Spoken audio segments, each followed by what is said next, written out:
Fentanyl continues to kill San Diegans in record numbers. The problem has gotten so bad the county is now taking a new approach, giving naloxone, the drug that can reverse an overdose, to anyone who wants it for free. Tonight, we take a closer look at the problem through the eyes of a young Carlsbad woman. She spoke candidly with CBS 8's Kelly Hessedall about her addiction, how it affected her family, and the moment that changed her life. How often were you doing fentanyl?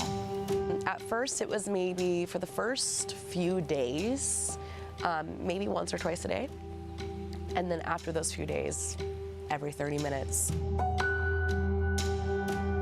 For people who've never taken this drug, you know, we hear about how strong it is, how powerful it is, the kind of high it gives people. Tell me what it feels like. It's like a warm blanket, a security blanket, something that makes you feel safe. Or, you know, when you're really cold and you walk out into the sun and that first ray of sunshine that just hits you, that's what it feels like. How much money were you spending on it? A little over $1,000 a week. Erin Elliott grew up in an affluent neighborhood in Carlsbad. Mom Peggy and Dad Kevin say even though her life may have looked perfect on the outside, their daughter struggled with mental health issues as a teenager and eventually became hooked on drugs. It was brutal. Very hard. Very, very hard. The phone calls, the not coming home, the phone calls at 3 in the morning, exactly. Come get me. It's a lot of physical and emotional stress. They didn't know Erin was addicted to fentanyl or that back in September she overdosed and almost died. The next thing I remember is coming to with a bunch of EMTs standing around me and my friend crying in the corner, screaming like, "You were dead, you were dead, you were blue." My heart stopped. I had no pulse. I didn't have any respirations, and this went on for about 10 minutes. She says it took 3 rounds of naloxone, also known as Narcan, to bring her back to life. When you think about that day, had the Narcan not been there, when you think about what could have happened, what goes through your mind? I would have been another statistic, and I would be another post on somebody's Facebook wall.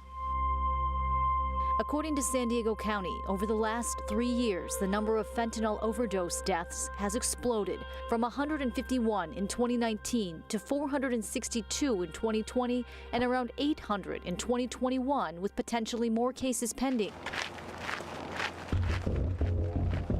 The county's new approach is to saturate the streets with naloxone.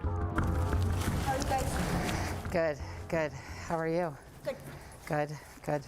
We brought you some supplies. In January, homeless outreach teams began distributing it in encampments like this one in Santee. It's better to have it and not need it than to need it and not have it. And without it, I mean, people are dying. Naloxone is also available for free at the county's 6 public health centers.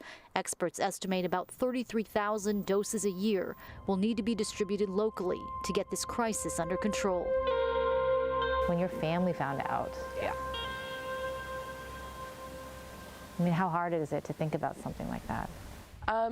Sometimes I push it off about thinking about it. It's hard for me to say, but I'm angry. I'm very angry. Why would you do that?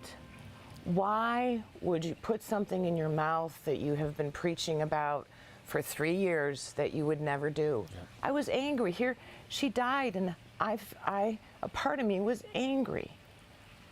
And that's a hard thing to deal with. Erin now works with a nonprofit, A New Path, and teaches others how to use naloxone. She's been sober 4 months. Do you think you'll ever go back to it? I can't say yes and I can't say no.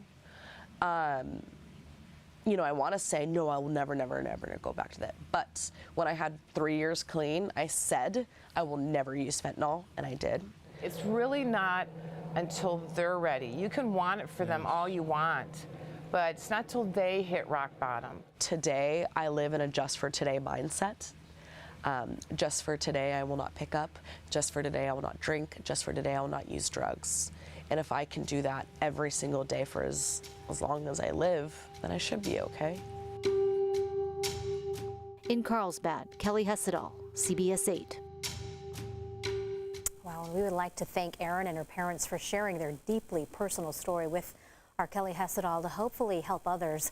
And really, there are so many layers to the fentanyl crisis here in San Diego. CBS 8 dug deeper and found many alarming trends, including kids buying fentanyl on social media sites using emojis, which prompts the question, is naloxone on hand at your child's school as a precaution?